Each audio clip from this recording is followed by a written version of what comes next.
The waves were pulling her under, and the woman in the torn sundress didn't hesitate. She dove into the Mediterranean chaos to save a stranger who would become her greatest weapon.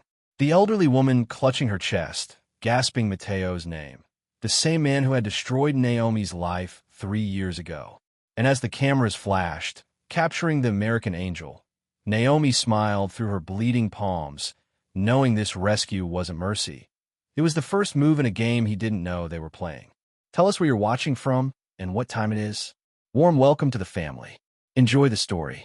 What would you do if saving someone's life gave you the power to destroy their son? Have you ever helped someone who didn't deserve it, just to get close enough to make them pay? Have you watched someone powerful get away with ruining lives while you suffer in silence? This is about a woman who lost everything to a man who thought she'd stay buried. But what happens when the victim becomes the architect of his downfall, and he has no idea she's coming? If you've ever wanted to see karma delivered with precision, hit that subscribe button. Comment where you're watching from. This story crosses oceans. The Amalfi Coast wasn't supposed to storm that day. Tourists had packed the beaches, their laughter carried on salt-heavy wind. Naomi stood at the wooden dock, watching clouds gather like bruises across the sky. She'd been in Italy for 3 months, learning the language, memorizing routines, waiting for this exact moment.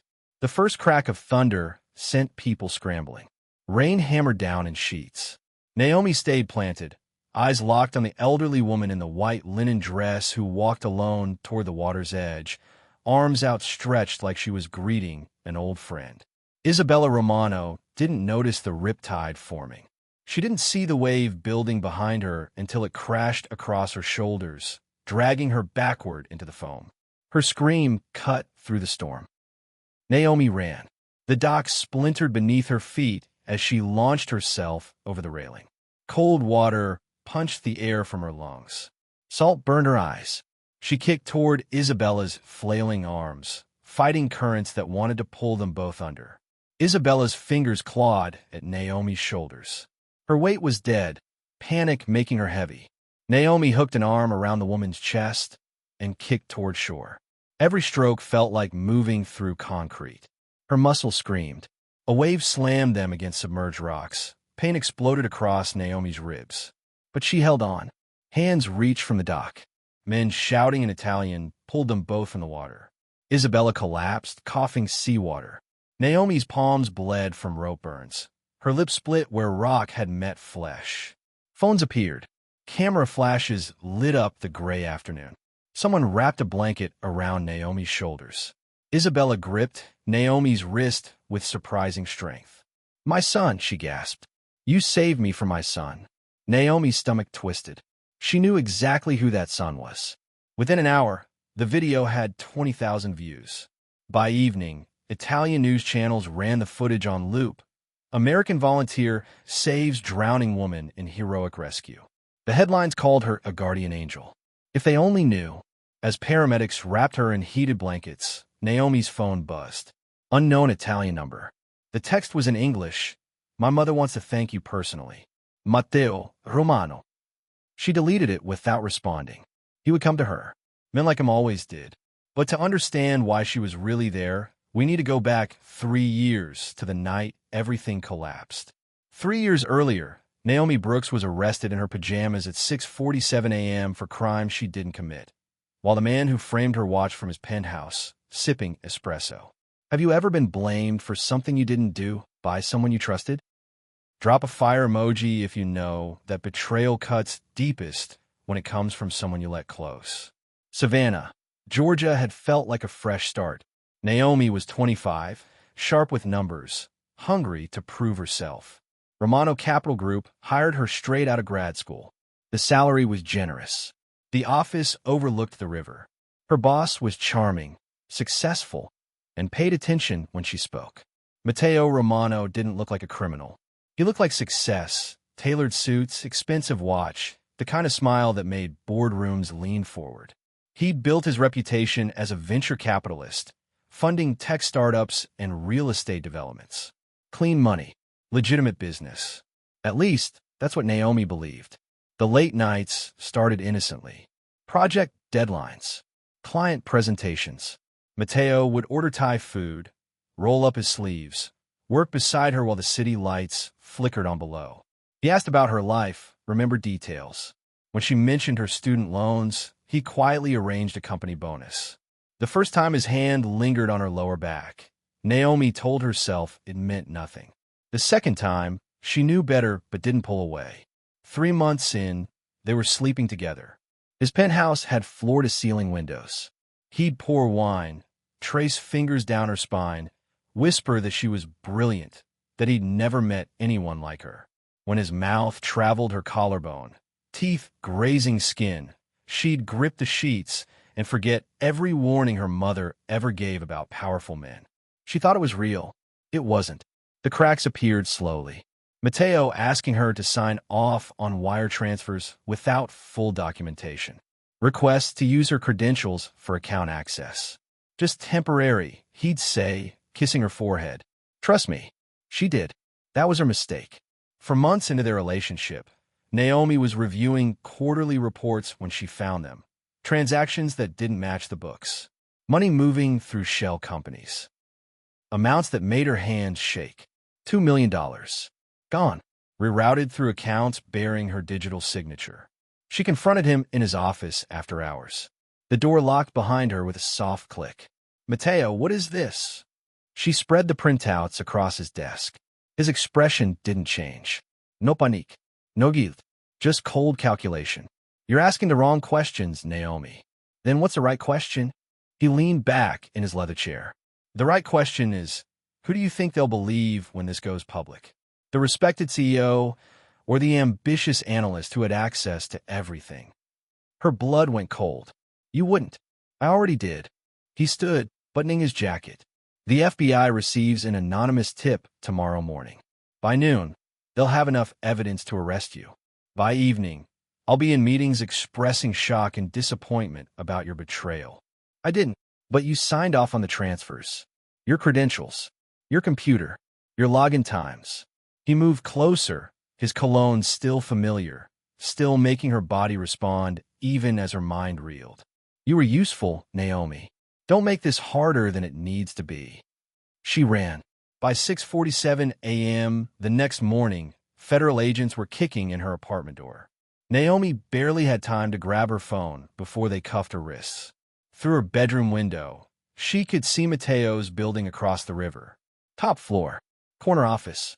He stood at the glass with his phone pressed to his ear, watching her being led out in handcuffs. His face showed nothing. She didn't know yet that she was already carrying his child. As they pushed her into the back of the sedan, Naomi made herself a promise through tears and rage. If she survived this, he would pay for every single second. The positive pregnancy test appeared 2 weeks after her bail hearing. The universe's cruelest timing, or perhaps its greatest gift for revenge. Raise your hand if you've ever had life-changing news at the absolute worst moment. Type, universe has jokes if you relate to terrible timing. Naomi's lawyer was bleeding her dry. $5,000 retainer. Another 3 for experts. Her savings evaporated. The finance industry blacklisted her before trial even started. Nobody hires alleged embezzlers. Her landlord wanted her gone. Friends stopped returning calls. She had $3,200 left when the nausea started. At first, she blamed stress. Then came the exhaustion, the dizziness, the way her body felt foreign. The drugstore test cost $12.99. She took it in a gas station bathroom outside Philadelphia, hands shaking so hard she nearly dropped the stick. 2 lines. Pregnant.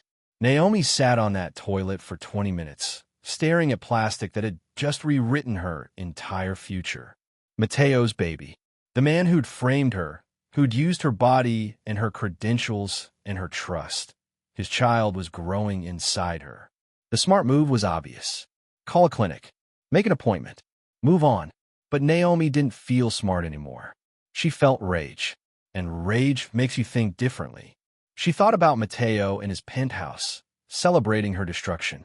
Thought about him sleeping soundly while she fought to survive. Thought about how men like him never faced real consequences because people like her simply disappeared when things got hard. What if she didn't disappear? What if she kept this baby, not out of love, but as evidence?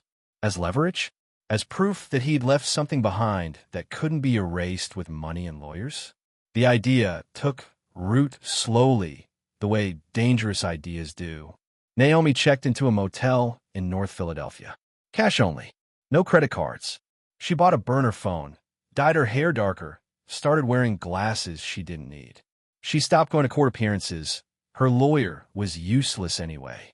A warrant went out for her arrest for skipping bail. She didn't care. She had bigger plans now. Research consumed her nights. Public records, business filings, social media deep dives. That's when she discovered the truth about Romano Capital Group. It wasn't just corporate fraud. The company was a front. Money laundering for the Romano crime family.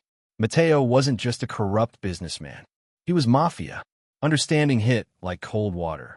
If the family knew about this baby, they'd kill them both. Children were leverage. Threats. Loose ends that needed tying. Naomi made her decision in that motel room with peeling wallpaper and sirens wailing outside. She would disappear completely. Have this baby in secret. Raise him alone. And when the time was right, when she was strong enough, smart enough, ready enough, she would resurface. Not as the broken woman Matteo destroyed. As someone new. Someone dangerous. Michael was born on a Tuesday in a walk-in clinic. No father listed on the certificate. No family present. Just Naomi, a sympathetic nurse named Rita, and the tiny boy with Romano blue-gray eyes. She held him in her arms, his fingers curling around hers, and made a promise. Your father will know you exist, but only when I'm ready to destroy him with the truth. Outside, rain drummed against the windows. Inside, Naomi Brooks began planning her resurrection. Would you tell your child's father about them if he had tried to destroy your life? Share your honest answer. There's no wrong choice here. Revenge isn't born in rage. It's built in the quiet moments when you're feeding your child ramen noodles and researching the man who put you there. If you've ever had to rebuild from nothing, drop an arm emoji below. This chapter is for everyone who turned pain into power. 2 years crawl by.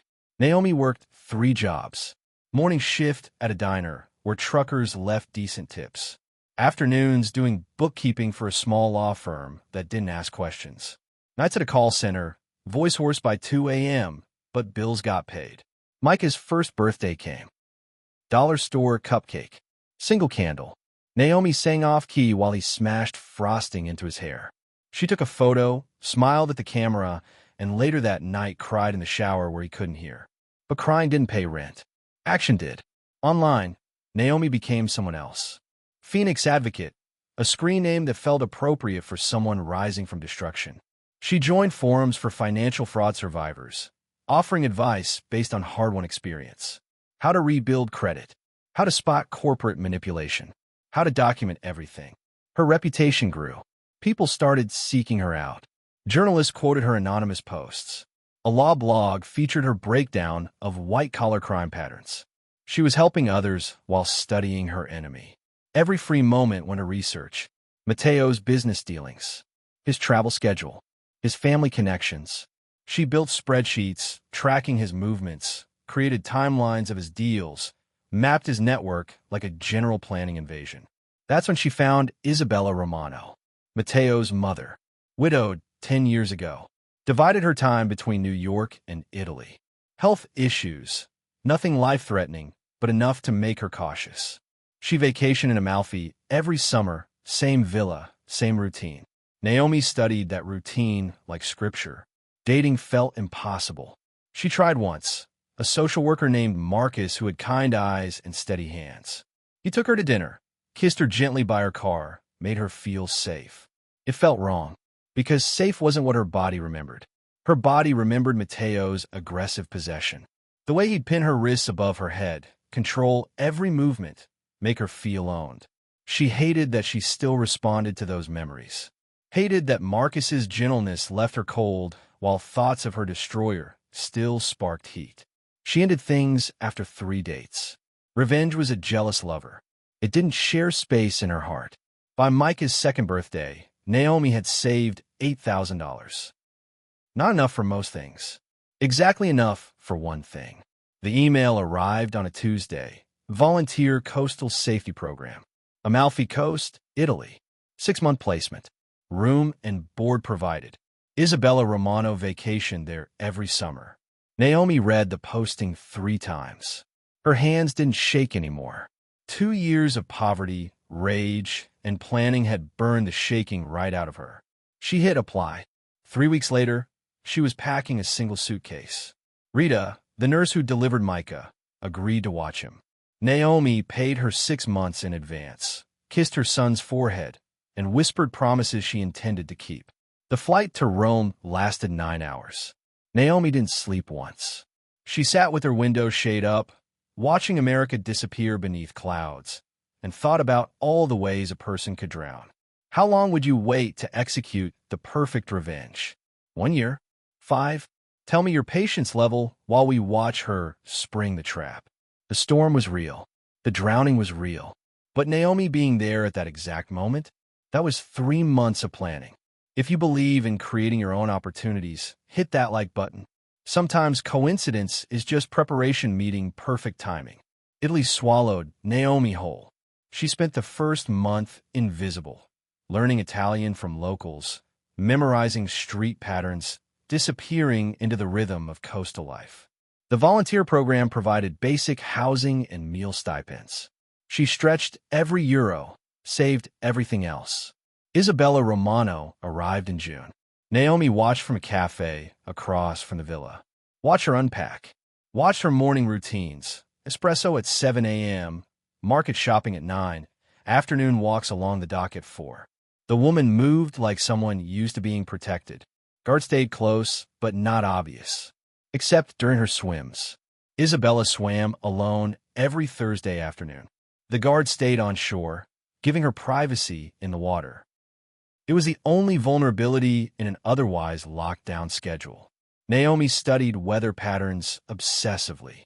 Mediterranean storms were predictable if you knew the signs. Pressure drops, wind shifts, cloud formations that meant trouble. On Thursday, June 28th, every weather app showed the same thing. Storm rolling in around 3 p.m. Isabella would be at the dock by 4. Naomi positioned herself early, wearing the torn sundress she'd deliberately damaged. She wanted to look desperate, impromptu, not calculated. Tourists scattered when thunder cracked. Naomi stayed. She watched Isabella walk to the water's edge, arms spread wide like she was embracing the coming storm. The wave hit hard. Isabella went under. Naomi's training kicked in. She'd spent 2 months taking lifeguard certification courses, preparing her body for this exact moment. She sprinted, dove, fought the current that wanted to drag them both down. Isabella's panic made her heavy. Naomi took an elbow to the ribs, felt something crack. Her hands found rope, sliced open on the dock's edge. Pain didn't matter. Only the rescue mattered. They broke surface together. Hands pulled them out. Cameras appeared. Always cameras nowadays, everyone documenting everything. Naomi's face would be everywhere by evening. Perfect. Isabella coughed seawater, eyes wild with fear and gratitude. She grabbed Naomi's bleeding hand. "My son, you saved me from my son." Naomi forced tears. "Not hard. Pain helps sell it. I'm just glad you're okay." Paramedics arrived. Questions flew in Italian and broken English. Naomi answered carefully, giving just enough information to seem real without providing anything checkable. The hospital kept them both overnight. Isabella in a private room. Naomi in observation. At 11 p.m., a nurse came by with Naomi's phone, charged and returned. 17 missed calls. 43 text messages. Every Italian news outlet wanting interviews. And one text that made her pulse spike. "My mother wants to thank you personally. Matteo Romano." Naomi stared at his name on her screen. 3 years since she'd seen it. 3 years of planning for this moment. She deleted the text. Let him wonder. Let him chase. Men like Matteo hated being ignored more than anything. The reporter came by in the morning, asking why she'd risked her life for a stranger. Naomi smiled for the camera. Some debts can only be repaid in person. The words had double meaning only she understood. By noon, Her face was on every screen in Italy. By evening, Matteo Romano was booking a private jet. Would you risk your life to get close to your enemy? Tell me how far you'd go while we see who responds to the rescue. Matteo Romano didn't fly commercial, but for the woman who saved his mother's life, he chartered a jet and arrived within 18 hours, looking exactly as Naomi remembered. Dangerous, beautiful, and completely unaware of what was coming. Have you ever seen someone again after years and felt that mix of attraction and hatred? Comment complicated if you've experienced that war inside yourself. The hospital doors opened at 9 a.m. Naomi saw him before he saw her. 3 years had changed him in small ways. Gray threaded his temples now. A thin scar cut through his left eyebrow. New, probably from something violent. But his presence still commanded space. Expensive suit. Polished shoes. 2 bodyguards flanking him like shadows. He moved through the corridor with the confidence of someone who'd never been told no. Isabella's private room was at the end of the hall. Naomi sat in the visitor's chair, her ribs wrapped tight, rope burns covered in gauze. She positioned herself carefully, vulnerable enough to seem harmless, put together enough to seem worth noticing. Matteo entered. His eyes swept the room. His mother first, then the machines, then Naomi. He paused, just a fraction of a second. Something flickered across his face. Recognition? No, not quite, but something. Manga. He crossed to Isabella's bedside, kissed her forehead. His Italian was fluid, native. Naomi caught fragments, gratitude, concern, relief. Isabella gestured toward Naomi. This angel saved my life. Matteo turned, really looked at her this time. Naomi met his eyes and felt her body betray her. Pulse quickening, heat rising. 3 years of hate couldn't erase what muscle memory knew. His hands on her skin, his weight pressing her down, the way he'd controlled every moment of their intimacy. She hated that she still felt it. You're the volunteer. His English carried the faintest Italian accent now. My mother's told me everything. He extended his hand. Naomi took it. His grip was firm, warm. He held on a beat too long, thumb pressing against her pulse point. Testing. Evaluating. I'm glad I was there, she said softly. His eyes scanned her face with a businessman's precision. Calculating value. Assessing risk. His gaze lingered on her mouth, then dropped to where hospital gown showed her collarbone. The scent of his cologne hit her. Unchanged. Familiar. Triggering memories she'd tried to bury. Late nights in his penthouse. His mouth on her throat. His hands gripping her hips hard enough to bruise. Most people would have stayed on shore, Matteo said. Self-preservation usually wins. I'm not most people. No. His expression shifted slightly. Interest replacing assessment. I'm beginning to see that. Isabella interrupted with questions about the rescue. Naomi answered, keeping her story consistent. Matteo watched her the entire time. Not suspicious, curious. Like she was a puzzle he wanted to solve. After 20 minutes, he made his offer. I'd like to properly thank you. Dinner? Tomorrow evening? I have a villa nearby. Naomi hesitated. Not long. Just enough to seem uncertain. That's not necessary. I insist. His smile was practiced, charming. The same smile that had once made her stupid. Please, let me show proper gratitude. She could see it in his eyes. He wasn't just grateful. He was intrigued. Maybe even attracted. Perfect. All right, she agreed quietly. Dinner. As he turned to leave, he paused at the door. Have we met before? Naomi's heart stopped. She kept her face neutral. I don't think so. I remember meeting someone like you. He studied her for another long moment, then nodded. Strange. You seem familiar. He left, bodyguards trailing. Naomi waited until his footsteps faded before she let herself breathe. Round 1 complete. Do you think he'll figure out who she is? Drop your prediction. Will recognition come from memory or from meeting her son? Let's find out. Matteo Romano was used to getting what he wanted. What he wanted now was to understand the woman who saved his mother, and Naomi was about to give him a truth that would shatter his world. If you've been waiting for the DNA bombshell, type "here for it" in the comments. The moment is coming. The next 5 days were a carefully choreographed dance. Mateo sent flowers. Lilies, expensive imported. Naomi accepted them with the right amount of shy gratitude. He invited her to coffee. She agreed but suggested a public cafe, playing cautious. Smart women didn't jump into private dinners with powerful strangers. They met at a place overlooking the water. Tourists crowded nearby tables, providing safety in numbers. Mateo ordered in Italian. Naomi ordered in broken phrases, maintaining her cover as a volunteer, still learning the language. "Tell me about yourself," he said, stirring espresso. "What brings an American to Italy?" She'd rehearsed this story 100 times. "I needed change. Philadelphia felt suffocating. I taught elementary school for a few years, but I needed something that mattered more. Volunteer work seemed right. Running from something?" His eyes were sharp. "Escaping something," she corrected. "There's a difference." He smiled. "Yes, there is." The conversation flowed easier than it should have. Mateo was good at this, making people feel seen, heard, important. It's how he'd hooked her the first time. Naomi let herself seem charmed.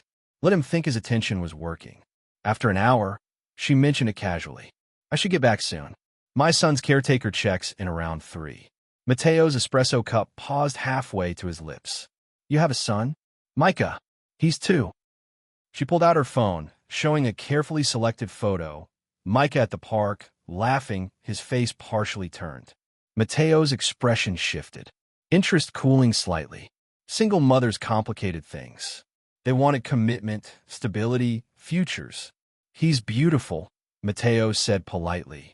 Naomi caught the dismissal in his tone. "Good. Let him think she was unavailable, uninteresting. He's my world." She tucked the phone away. Being a mother changes everything. They finished coffee. Mateo walked her to the street corner. "Thank you for meeting me," he said. "I'd like to see you again. My villa Saturday?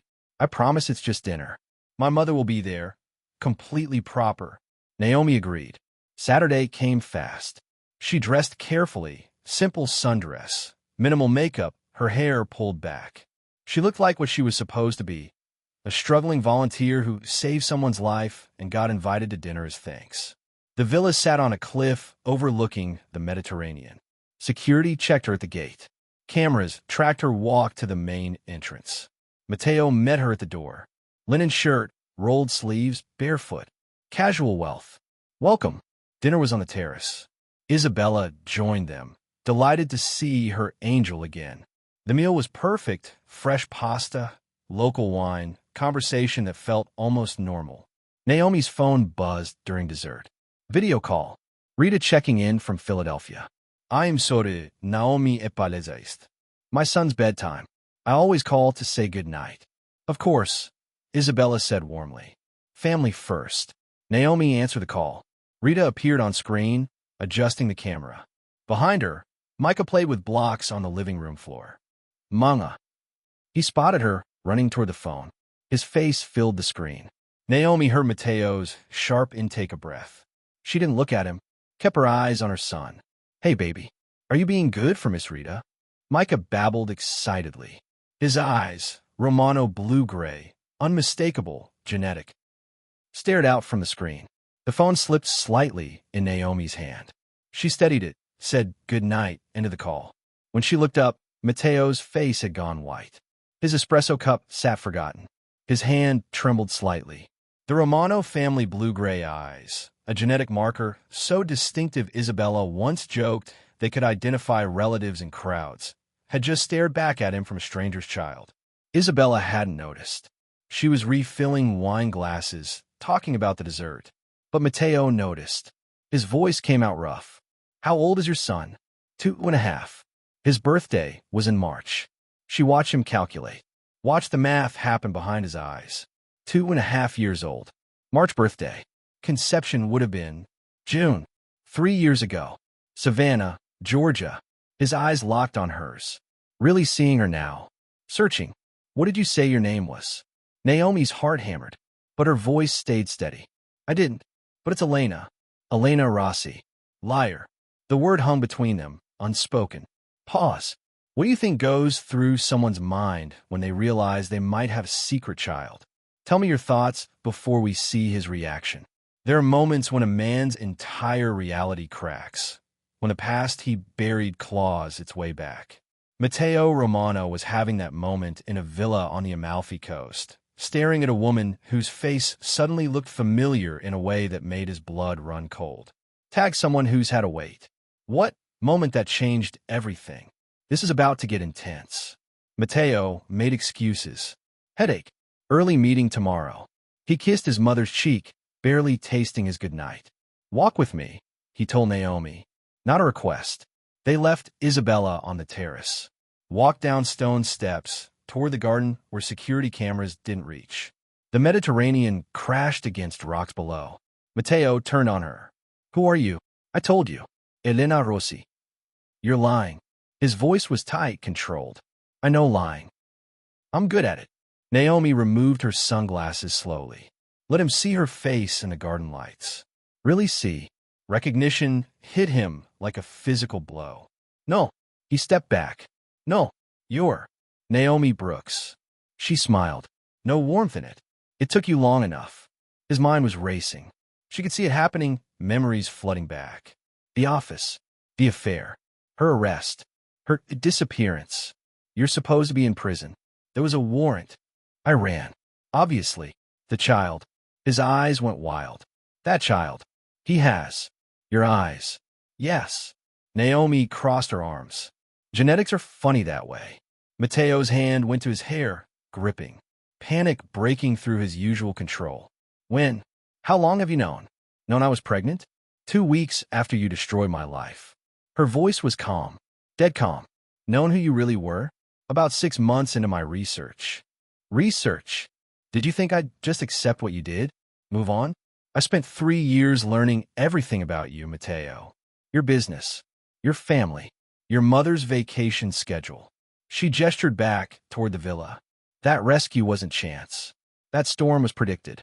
I positioned myself exactly where I needed to be. He stared at her like she was something alien. You planned this. All of it. Every single second. His lawyer brain kicked in. Damage control mode. What do you want? Money? I could transfer. I don't want your money. Then what? His voice cracked slightly. Revenge. Justice. She corrected. There's a difference. Matteo pulled out his phone. Started dialing. Naomi laughed. Go ahead. Call your lawyers. Call your fixers. But think about what happens when your family learns you have an illegitimate son. When they find out you framed his mother. When they realize you left genetic evidence walking around Philadelphia. His finger hovered over the screen. You're bluffing. Am I? She pulled out her own phone. Showed him photos. Micah's birth certificate. Medical records. Genetic marker documentation. Blood tests don't lie. Matteo's hand dropped. Phone forgotten. What do you want? He asked again. Quieter now. Defeated. I want you to understand what you took from me. Naomi stepped closer. I want you to feel what I felt. Lost. Powerless. Watching your life collapse while the person responsible walks free. Memory hit him then. Full force. The conference room. Her pressed against glass walls. His hands under her skirt. Her gasping his name. The thrill of forbidden desire. Her trust that he'd mistaken for weakness. I cared about you, he said. Like that mattered now. You used me. Then you destroyed me. Then you forgot I existed. I thought. He struggled for words. I thought you'd move on. Find another job. Rebuild. With a criminal record. Blacklisted from every financial firm in the country. Pregnant and alone. Her voice finally showed emotion. Anger. Raw and real. I rebuilt by working 3 jobs and feeding my son ramen, so I could save enough money to come here and make you face what you did. Matteo looked at her. Really looked. Saw the woman she'd become. Harder, sharper, dangerous. I am sorry. Sorry doesn't fix anything. Then what does? Naomi smiled. Cold as winter. We'll see. She walked away. Left him standing in the garden with his world crumbling. Behind her, she heard him call out, Does he know? About me? She didn't turn around. Not yet. But he will. Why decide it's time? What would be worse for him? Prison or his family, knowing he's a father who tried to destroy the mother? Vote in the comments while we see what he does next. When a mafia prince realizes he has a legitimate heir and a woman with proof of his corporate crimes, he doesn't call his lawyer, he calls his fixer. If you think this is where the story gets dark, you're absolutely right. Hit subscribe because the psychological warfare is just beginning. Mateo didn't sleep that night. By morning, he'd made calls. Quiet ones. Secure lines. The family consigliere arrived by noon. Antonio Greco, 65, sharp as broken glass. He'd been cleaning up Romano messes for 40 years. They met in Mateo's private office. Soundproof. No windows. Tell me everything, Antonio said. Mateo did. The affair. The framing. The child. All of it. Antonio's expression never changed. You're certain he's yours? He has the eyes. The eyes aren't proof in court. They're proof to my mother. To the family. Mateo poured whiskey. Drank it straight. If she finds out, she won't. Not if we handle this correctly. Antonio pulled out a tablet. Started typing. This woman, Naomi Brooks. What do we know? She's been off the grid for 3 years. Living under the radar in Philadelphia. Not anymore. Antonio showed him search results. She's been busy. Financial advocacy forums. Anonymous advice columns. Fraud survivor networks. The screen name, Phoenix Advocate, appeared everywhere. She's been helping people, Mateo said slowly. She's been building credibility. Establishing herself as an expert in corporate fraud. Creating a support network. Antonio scrolled. Smart. Very smart.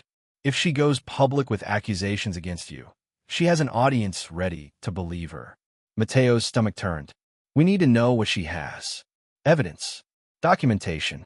Witnesses. I'll hire an investigator. Already done. Antonio pulled up files. Marco starts surveillance tomorrow. But Mateo wasn't listening anymore. He was thinking about Naomi. How she'd changed. The cold calculation in her eyes. The way she planned every detail. She wasn't the same woman he'd seduced 3 years ago. That woman had been soft, trusting, easy to manipulate. This woman was something else entirely. That night, Mateo sat in his car outside the small apartment where Naomi was staying. Watch her window. Light on until 2 a.m. What was she planning? What came next? His phone buzzed. Security footage from the villa. Naomi leaving after their confrontation. Her face showed no fear, just determination. Another message. This one from Marco, the investigator. Subject has been in contact with U.S. authorities. FBI field office in Philadelphia. Financial Crimes Division. Mateo's blood went cold. She wasn't just here for revenge. She was building a case. 3 days later, more reports came in. Naomi had spent months documenting everything. Screenshots, wire transfer records, email trails. She'd kept evidence from 3 years ago, things Mateo thought had been erased. She has enough to bury you, Antonio said bluntly. Corporate fraud, money laundering, false testimony. You're looking at 20 years minimum. What about the child? DNA test would prove paternity. But that opens its own problems. Custody battles, child support, family scrutiny. Mateo stood at his window, watching the Mediterranean. What do I do? Antonio was quiet for a long moment. You have 3 options. Pay her off, scare her off, or, he didn't finish. Or what? Or remove the problem permanently. Mateo turned sharply. No, absolutely not. You say that now. But if she goes to the FBI? I said no. Antonio raised his hands. Your choice. But understand, this woman isn't going away. She spent 3 years planning this. She's not interested in money. She's interested in destroying you. Mateo thought about Naomi's eyes in the garden. The coldness there. Antonio was right. She wanted him ruined. That night, Mateo did something stupid.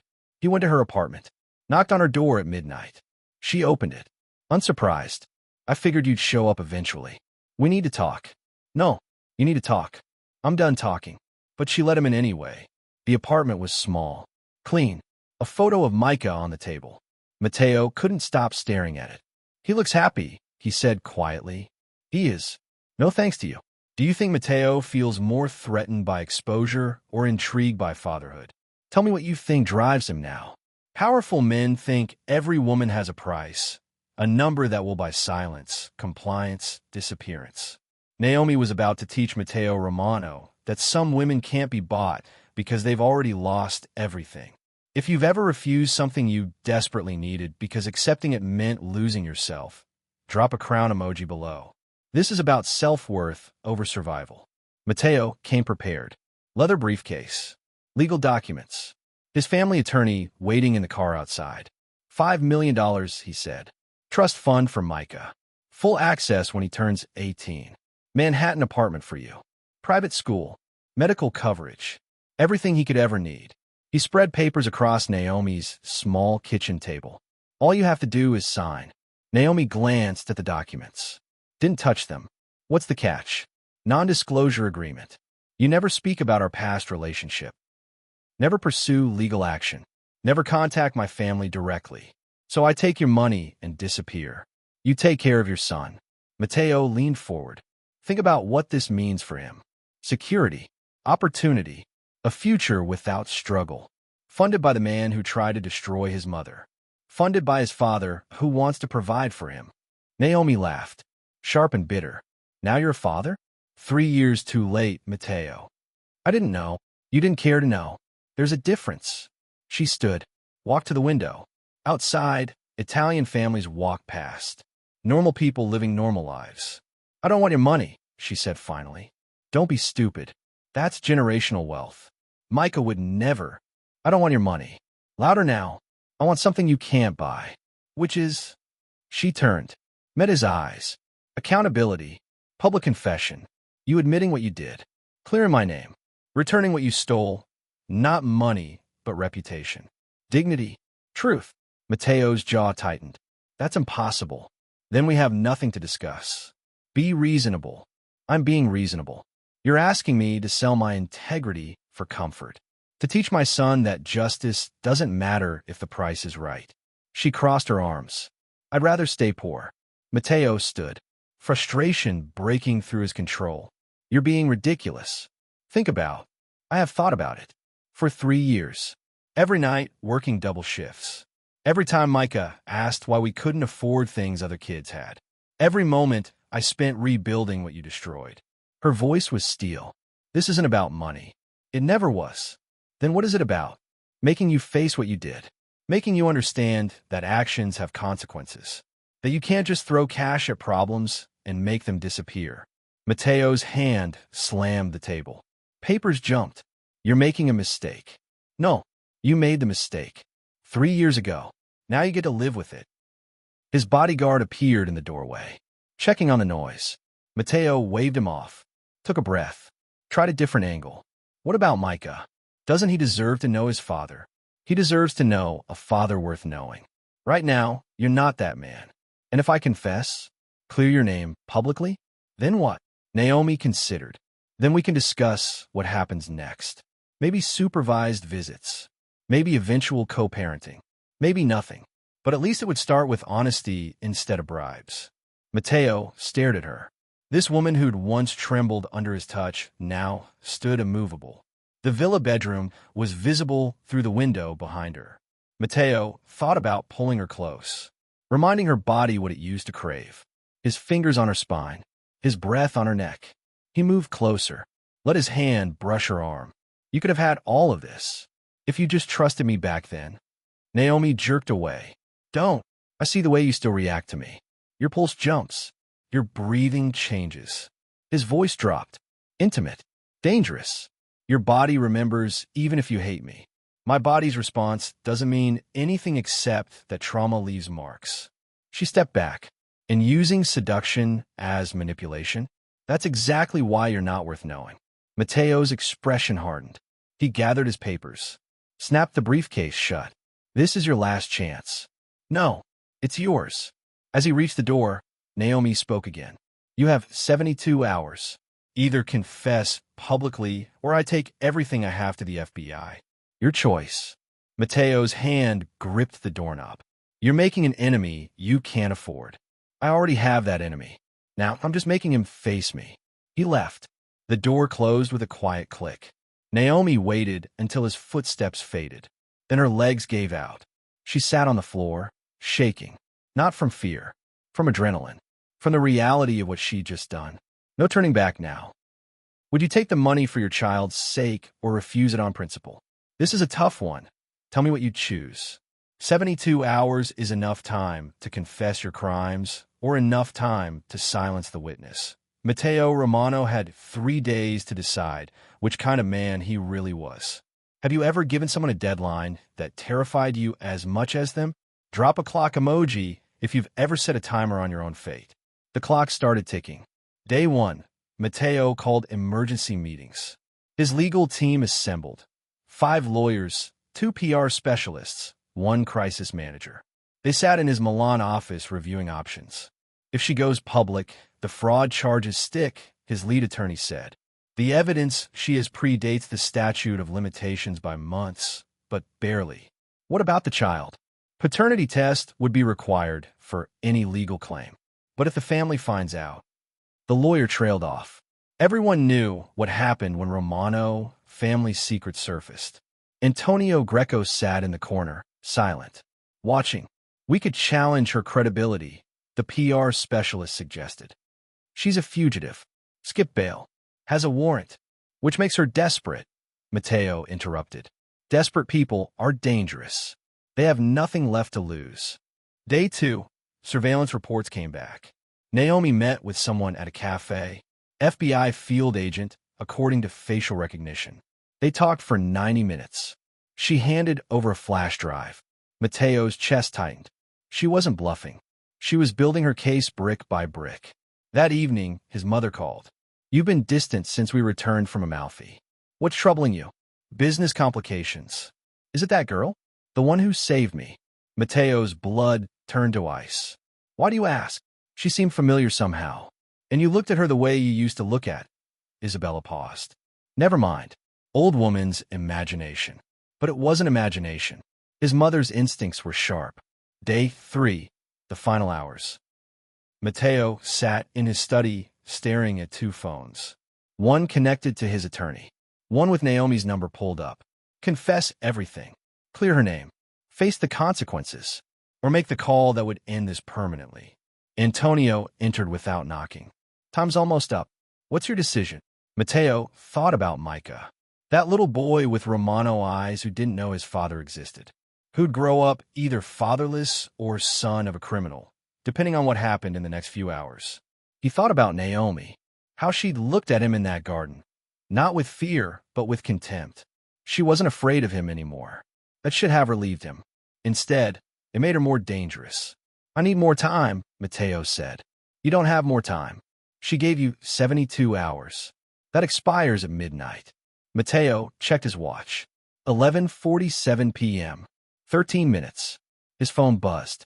Text from Naomi. Clock's ticking. Make your choice. Antonio leaned against the desk. I can make this go away. One call. She disappears. The child goes into protective services. Problem solved. That's not a solution. It's the only solution that keeps you breathing free air. Matteo's finger hovered over his phone screen. Call the attorney. Draft a confession. Or call Antonio's contact. Make it disappear. The clock hit 11:55. 5 minutes left. His phone rang. Unknown number. He answered. Hello, Matteo. Male voice. American accent. FBI. This is Special Agent Carson. I believe you know why I'm calling. Matteo's world tilted sideways. Ms. Brooks has provided substantial documentation regarding financial crimes committed while you served as CEO of Romano Capital Group. We'd like you to come in voluntarily tomorrow morning. 9 Uhr morgens. Federal building in Rome. And if I refuse, then we issue a warrant. Either way, you're coming in. The voluntary approach just looks better. The line went dead. Matteo sat in silence. The decision had been made for him. Do you think she called the FBI before or after the deadline? Tell me if you believe she ever planned to give him a real choice. There's a particular walk a man does when federal agents escort him out of his own building. Head up, spine straight, pretending this isn't the end of everything. Matteo Romano mastered that walk in 30 seconds. Tag someone who's watched a powerful person finally face justice. This moment is for everyone who waited for karma to show up with handcuffs. The arrest happened at 7 a.m. Before Mateo could even call his lawyer back, agents were at his door. Polite but firm. Badges displayed. Rights read in crisp English. Mateo Romano, you're under arrest for wire fraud, money laundering, and conspiracy to commit financial crimes. His mother watched from the villa terrace. Hand over her mouth. Guards held her back. Mateo didn't resist. He let them cuff him, hands in front at least. Small mercy. The media was already there. Someone had tipped them off. Cameras caught everything. The CEO in handcuffs. The Mafia prince led to a waiting car. The golden boy of Italian finance brought low. Naomi watched from her apartment window. She called the FBI 48 hours before the deadline. Not after. Before. Because she'd known what Mateo would choose. Men like him always chose self-preservation. They bought time, hired fixers, made problems disappear. She'd never intended to give him a real choice. The deadline was theater, performance, a way to make him panic, make mistakes, reveal his true character. He'd failed the test before it even started. Her phone rang. Rita calling from Philadelphia. It's all over the news here. Is that? Yes. That's him. Are you okay? Naomi watched the car drive away. Mateo's face visible through the window. He looked broken. Lost. Good. I'm fine. How's Micah? Asking for you. When are you coming home? Soon. Maybe sooner than I thought. She hung up. Breathed. 3 years of planning. 3 years of poverty and rage and careful strategy. And now was done. Almost. The trial would take months. Mateo's lawyers were already scrambling. She could see it on the news. Bail hearing scheduled for tomorrow. Defense strategy being formed. But the evidence was solid. Airtight. Every transaction documented. Every signature verified. He couldn't buy his way out this time. That afternoon, Isabella Romano showed up at Naomi's door. The elderly woman looked smaller somehow. Grief aged her. May I come in? Naomi hesitated, then stepped aside. Isabella entered slowly. Looked around the tiny apartment. Saw Micah's toys in the corner. Photos on the wall. Her eyes landed on one particular picture. Micah laughing. Those unmistakable eyes bright with joy. He's my grandson, isn't he? Naomi's breath caught. How did you? I'm old. Not blind. Isabella sat heavily. The eyes. The timing. The way Mateo looked at you. She wiped tears. How long have you known? Since before he was born. And you never told us. Would you have believed me? The woman your son framed for crimes she didn't commit. Isabella flinched. You're that girl. From Savannah. The one who disappeared. The one he destroyed. They sat in silence. Two women connected by the same man who'd hurt them both differently. What happens now? Isabella asked finally. That depends on what Mateo decides to do next. Confess. Plea bargain. Or fight until he loses everything. He'll fight. He's a Romano. We don't surrender easily. Naomi met her eyes. Neither do I. Isabella reached across the space between them. Took Naomi's hand. I'm sorry for what my son did to you. I raised him better than that. Did you? The question hung heavy. Isabella pulled back. Stood. Walked to the door. Before leaving, she turned. That boy deserves to know his family. Not just his father. All of us. Maybe. When this is over. If you let hate guide every decision, everyone loses. Including Micah. The door closed softly. Naomi sat alone, Isabella's words echoing. Was she letting hate drive this?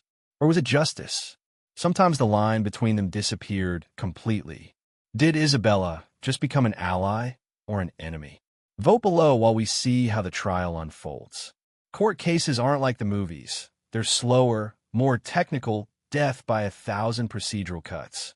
But when the defendant is Mafia royalty and the witness is the woman he tried to erase, the courtroom becomes a battlefield.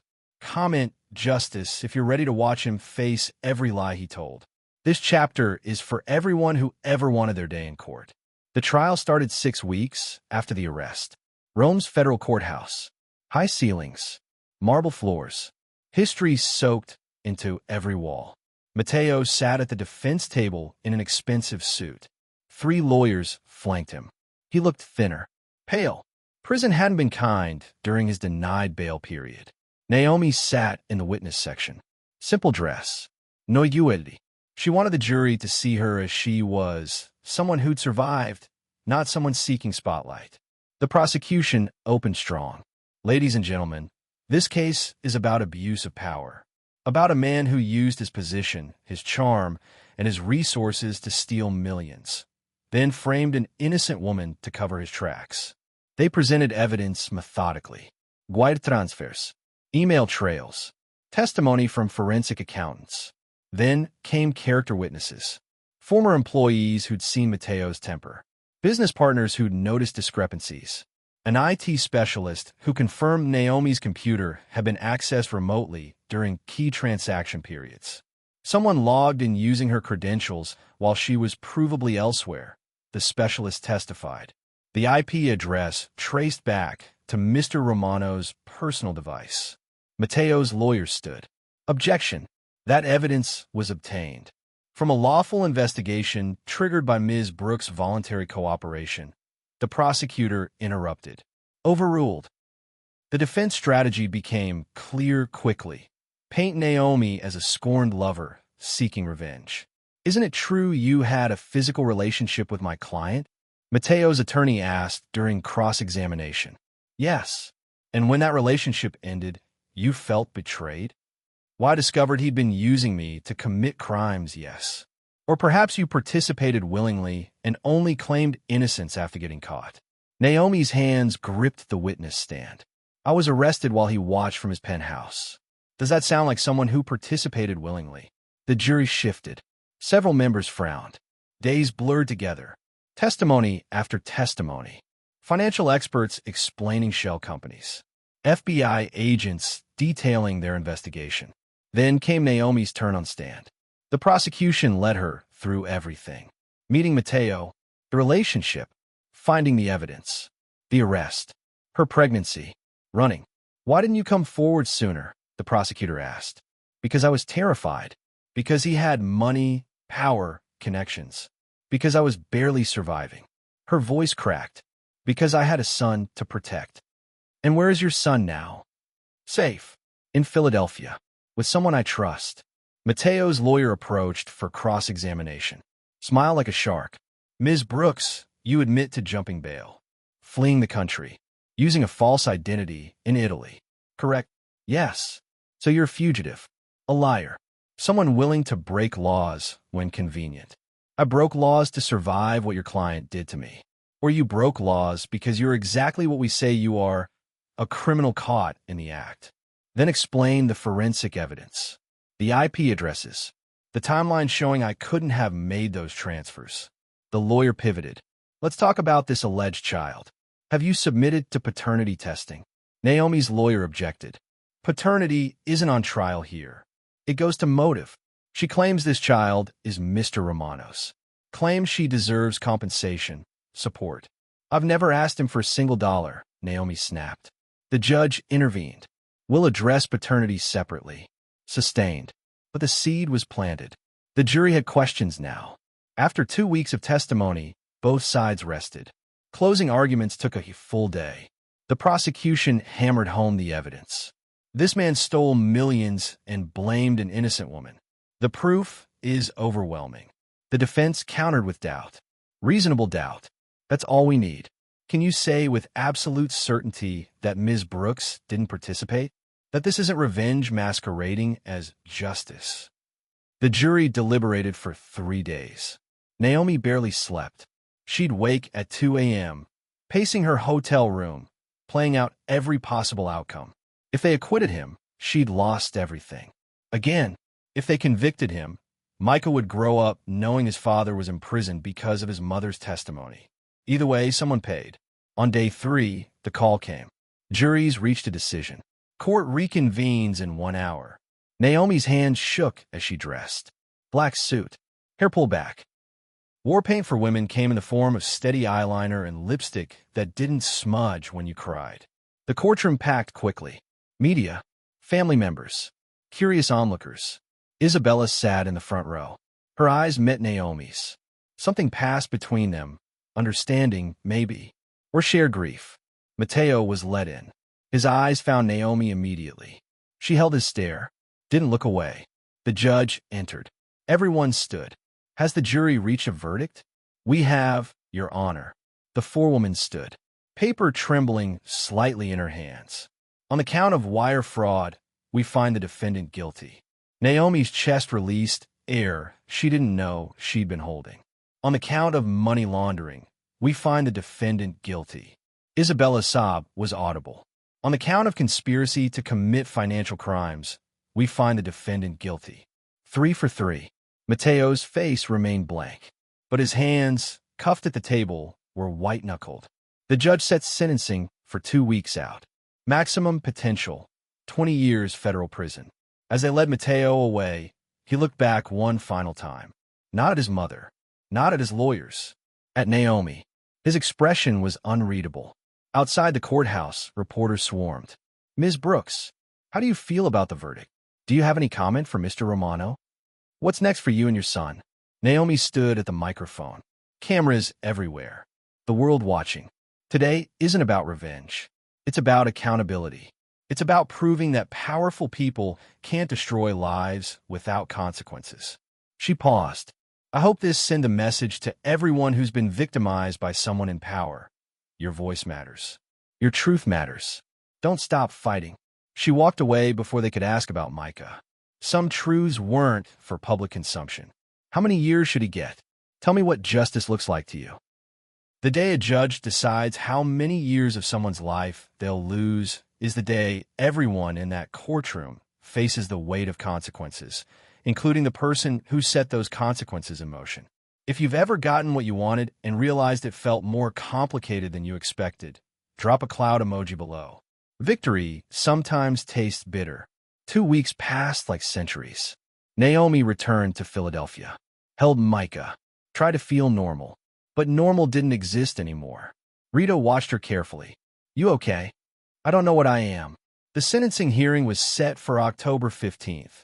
Naomi flew back to Rome the night before. Couldn't sleep. Kept thinking about what the judge might say. What Mateo would say. Whether any of this actually fixed anything. The courtroom was quieter this time. Fewer spectators. Just family, legal teams, and people directly involved. Mateo looked different. Prison orange instead of expensive suits. Hair longer. Face harder. The judge reviewed the case thoroughly. Cited precedent. Discussed the severity of crimes. Mr. Romano, you used your position to steal from investors and framed an innocent woman to cover your tracks. This court finds your actions particularly heinous given your education, resources, and opportunities. Mateo stood. Your Honor, may I speak? The judge nodded. Mateo turned. Looked directly at Naomi. I'm guilty of everything they accuse me of. The fraud. The framing. All of it. His voice was steady. But there's one thing I need to say publicly. Naomi's pulse jumped. 3 years ago, I destroyed Naomi Brooks' life because it was convenient. Because I could. Because I didn't think she mattered enough to stop me. He paused. I was wrong. About all of it. The courtroom held its breath. She has a son. My son. I didn't know he existed until 6 weeks ago, but that's not an excuse. I should have known. Should have cared enough to check. Should have been the kind of man worth knowing. Isabella was crying silently. I can't undo what I did, but I can own it. Completely. Naomi Brooks deserves every opportunity one stole from her. And my son deserves better than me. He sat down. The judge cleared his throat. Your statement is noted. However, remorse doesn't erase harm. He opened the sentencing document. Mateo Romano, you are hereby sentenced to 15 years in federal prison, with possibility of parole after 10. You will also pay restitution of $2.3 million to defrauded investors and $500,000 in damages to Ms. Brooks. The gavel struck. 15 years. Mateo would be 51 when released. Michael would be 17. They let him away. He didn't look back this time. Outside, reporters shouted questions. Naomi ignored them. Walked to her rental car. Isabella followed. Please, can we talk? They sat on a bench near the courthouse. October sun warm on their faces. He's going to miss everything, Isabella said. Micah's childhood. His first day of school. His graduations. That's the consequence of his choices. I know. But Micah will miss him too, even if he never knew him. Naomi watched people pass by. Regular people living regular lives. What are you asking? Let me know my grandson. Let him know his family. Not Mateo, me. His grandmother, who wants to be part of his life. Why? So the Romano family can have claim to him? Control him? So he knows where he comes from. Good and bad. Isabella's hand found Naomi's. I'm not asking for custody. Not asking you to forgive. Just asking for a chance to love a child who shares my blood. Naomi pulled away. I need to think about it. Of course. Take all the time you need. Before Isabella left, she handed Naomi an envelope. What's this? Information about a trust fund. Not from Mateo, from me. From Micah's education. No strings attached. You can refuse it. But please consider what's best for him, not what punishes us.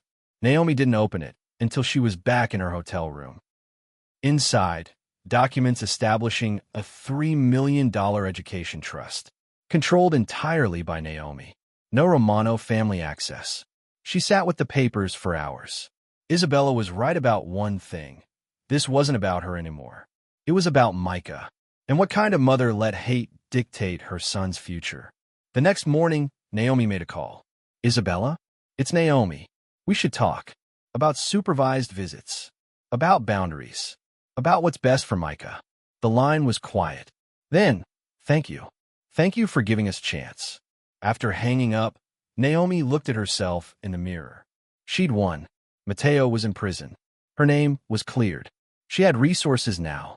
So why did victory feel so hollow? Was 15 years enough or too much?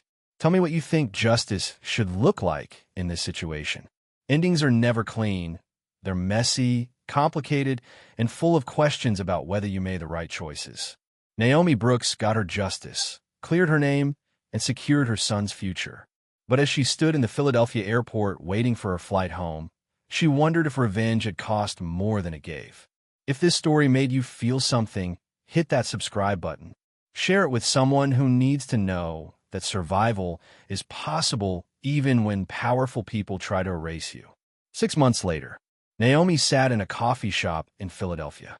Micah colored at the table beside her, humming to himself. Her phone buzzed. Email from her lawyer. The restitution money had cleared. $500,000. Enough to buy a house. Start over. Build something real. She'd also accepted a job offer, financial advocacy organization, helping others navigate corporate fraud, turning her nightmare into purpose. Life was stabilizing, but peace was still elusive. Therapy helped. Twice a week, she sat across from Dr. Martinez and unpacked 3 years of trauma.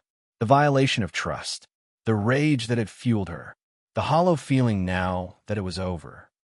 You spent so long focused on destroying him that you forgot to rebuild yourself, Dr. Martinez said during one session. I did rebuild. I survived. Surviving isn't the same as living. When do you start doing that? Good question. Isabella visited once a month. Supervised visits at a neutral location. She brought gifts, age-appropriate, never excessive. She read to Micah, told him stories about his Italian heritage. She never mentioned Mateo unless Naomi brought him up first. How is he? Naomi asked during one visit. Struggling. Prison is hard on men who've never faced real consequences. Isabella's eyes were sad. He writes to me, asks about Micah. I don't respond with details. Just that he's healthy and happy. Does he ask about me? Every letter. Naomi didn't know what to do with that information. Dating remained complicated. She'd gone on a few dates. Nice men. Safe men. But her body still betrayed her, responding to aggression, shutting down at gentleness. Dr. Martinez called it trauma bonding. Your body learned to associate danger with desire. It takes time to rewire those connections. How much time? As long as it takes. One evening, Rita asked the question Naomi had been avoiding. Will you ever tell Micah the truth? About his father. Someday. When he's old enough to understand. And what will you say? That his father made terrible choices. That people are complicated. That you can acknowledge someone's blood while rejecting their behavior. That's wise. Or it's the best I can do with an impossible situation. Micah turned 3. Birthday party at the park. Friends from daycare. Cake. Balloons. Normal childhood things. Isabella came. Brought a wooden toy train. Micah loved it. Naomi watched her son laugh, surrounded by people who cared about him. Watched him grow into someone untouched by the darkness that had shaped his creation. Maybe that was enough. Not victory, not closure, just forward motion. Her phone buzzed. Text from unknown number. She opened it cautiously. Ms. Brooks, this is Warden Phillips from FCI Rome. Mr. Romano has requested to add you to his approved visitor list. You're under no obligation, but I wanted you to be aware. Naomi stared at the message. Mateo wanted to see her. After everything. After 15 years of consequences. He wanted to see her. She typed a response. Thank you for letting me know. I'll consider it. But she didn't know if she would. Some doors, once closed, should stay that way. Or maybe healing required facing what you'd survived. Dr. Martinez would have opinions on this. Naomi closed her phone, returned to the party, watched Micah chase bubbles across the grass. For now, this was enough. The future could wait. Mateo could wait. She'd spent 3 years planning revenge. Maybe it was time to spend the next 3 planning peace. The end.